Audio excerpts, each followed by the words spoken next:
Dictation संकलन 9, 10, 11, 12 और 13, speed 100 words पर मिनट स्टार्ट। आदरणीय महोदय, हमारे संविधान में समाजवाद, धर्मनिरपेक्षता, धन का समान वितरण एवं सामाजिक न्याय इत्यादि के लक्ष्य निर्धारित किए गए हैं। विराम। दूसरी ओर आज भी भारत जैसे विकासशील राष्ट्र के सामने गरीबी, भुखमरी, कुपोषण, बेकारी, निरक्षरता, बेरोजगारी जैसी समस्याएं गंभीर रूप से विद्यमान हैं। तब वहां इन संवैधानिक लक्ष्यों का महत्व और भी अधिक हो जाता है। विराम। इन चुनौतियों का सामना करने के लिए संवैधानिक लक्ष्यों को प्राप्त करने के लिए आम जनता अपने प्रतिनिधि चुनकर संसद भेजती है। विराम। संसद जब इन गंभीर समस्याओं का समाधान करने के लिए कोई कानूनी कदम उठाती है और न्यायपालिका मौजूदा संवैधानिक प्रावधानों के अंतर्गत अपनी समीक्षा शक्ति के बल पर इन कानूनों को अवैध घोषित कर देती है, तो उस समय बड़ी नाजुक स्थिति निर्मित हो जाती है। विराम। इस संबंध में अनुभव करने वाली बात यह है कि जब इस तरह के न्यायिक निर्णय देश के आर्थिक सामाजिक विकास में गतिरोध के रूप में साबित होने लगते हैं। विराम। पैरा।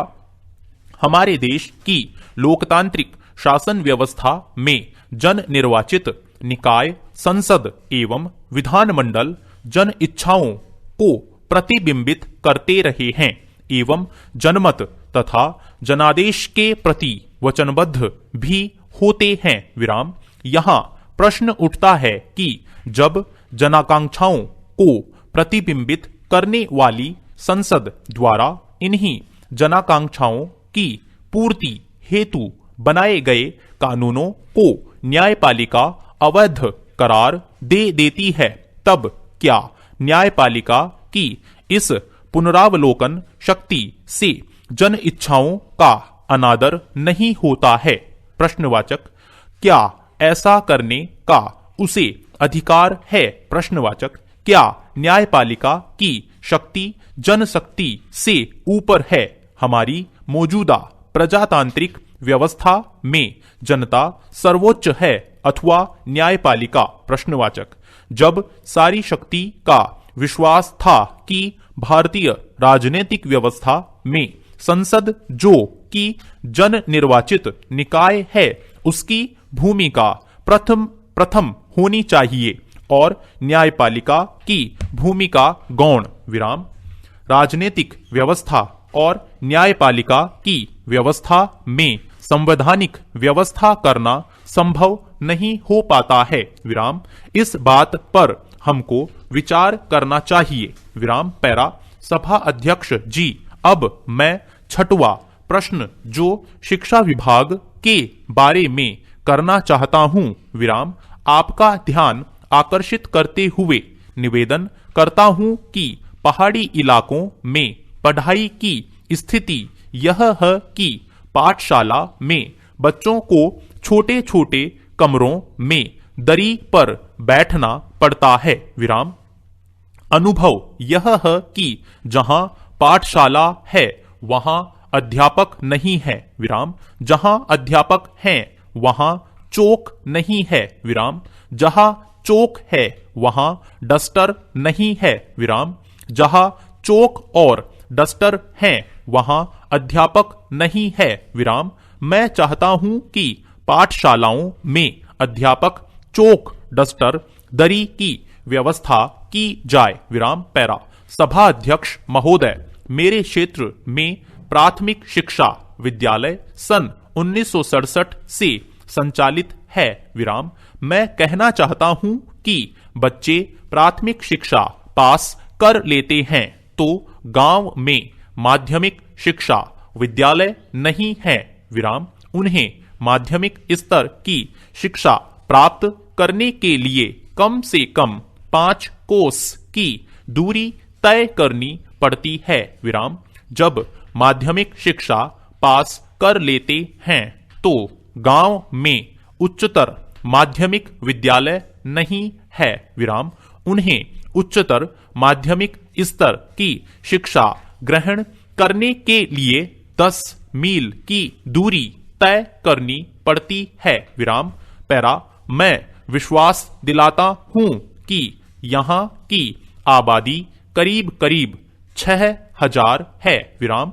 यहाँ पर माध्यमिक एवं उच्चतर माध्यमिक विद्यालय खोलने की मांग काफी समय से चल रही है, किंतु आज दिनांक तक माध्यमिक एवं उच्चतर माध्यमिक विद्यालय की स्थापना नहीं हुई है विराम, जिसके कारण शैक्षणिक विकास पूरी तरह से सीमित होता जा रहा है विराम। मैं इस और आपका ध्यान दिलाना चाहता हूं विराम। पैरा, उपसभा अध्यक्ष महोदय, अब मैं 7वें प्रश्न पर आना चाहता हूं विराम। मेरे लोकसभा क्षेत्र के अंतर्गत ट्रांसफार्मर अधिक मात्रा में जल रहे हैं विराम।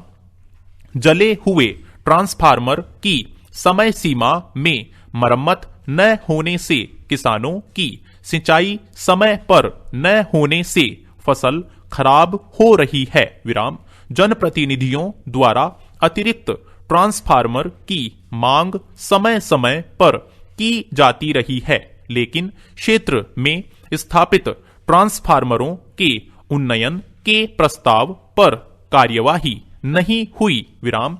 प्रस्ताव पर कार्यवाही नहीं होने के कारण पर्याप्त विद्युत संचालन शक्ति के अभाव में विद्युत उपकरण जल रहे हैं विराम। पैरा, आज भी अपने देश के राजनेताओं की विशेषता कहे या उनकी व्यवस्था या राजनीतिक कलाबाजी या फिर सुर्खियों में बने रहने की इच्छा कि वे विवादित बयान देने में पीछे नहीं रहना चाहते, यह अलग बात है कि बाद में क्षमा मांगना पड़े विराम।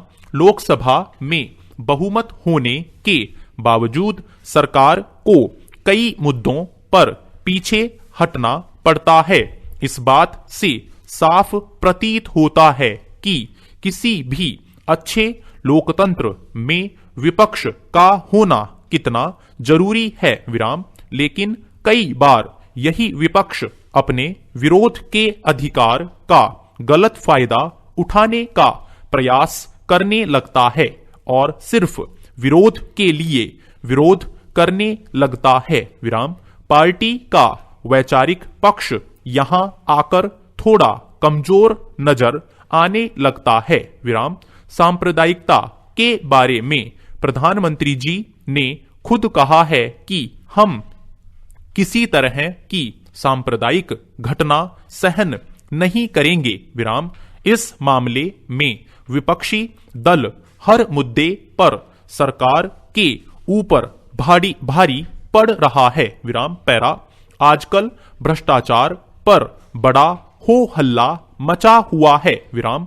आरोप प्रत्यारोप का दौर चल रहा है विराम।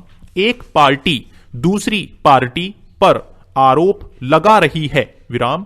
एक इंसान दूसरे इंसान को भ्रष्टाचारी मान रहा है विराम। एक संगठन दूसरे संगठन पर अनियमितता के आरोप लगाता है विराम। वास्तव में देखा जाए तो हर व्यक्ति दूसरे के ऊपर लगी कालिख को देख रहा है और उंगली उठाता है, किंतु अपने चेहरे पर लगी कालिख देखने की फुर्सत उसको नहीं मिल पाती है विराम। वह दर्पण को झुठलाता है, झुंझलाता है और तोड़ देता है विराम। इस तरह भ्रष्टाचार दूर करने की सारी कार्रवाई सतही बन जाती है विराम। इस प्रकार तो भ्रष्टाचार कभी भी दूर नहीं हो सकता है, न इस बात की उम्मीद की जा सकती है विराम। भ्रष्टाचार नष्ट करने के लिए, भ्रष्टाचार खत्म करने के लिए, भ्रष्टाचार मिटाने के लिए पहली शर्त चारित्रिक सुधार हो सकता है, लेकिन इस और हम ध्यान नहीं दे रहे हैं। विराम। यह समझने के लिए पर्याप्त होगा कि सामाजिक जीवन में बिना चरित्र बल के भ्रष्टाचार दूर नहीं हो सकता है। विराम।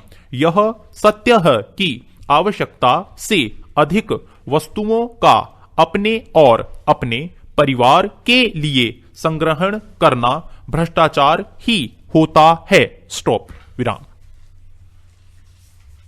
Thank you. साथियों, इस चैनल को सब्सक्राइब करें और बेल आइकन को प्रेस करें ताकि लेटेस्ट वीडियो की जानकारी आपको मिलती रहे। गति बढ़ाने के लिए नियमित अभ्यास करें। इस चैनल पर 80, 100, 120, 140 और 160 शब्द प्रति मिनट की गति से डिक्टेशन उपलब्ध हैं, जिनका आप स्वयं भी लाभ लें और अपने मित्रों को भी शेयर करना न भूलें। डिक्टेशन अच्छा और बुरा लगा तो लाइक और डिसलाइक अवश्य करें। कोई सुझाव या प्रश्न हो तो कमेंट बॉक्स में लिखें।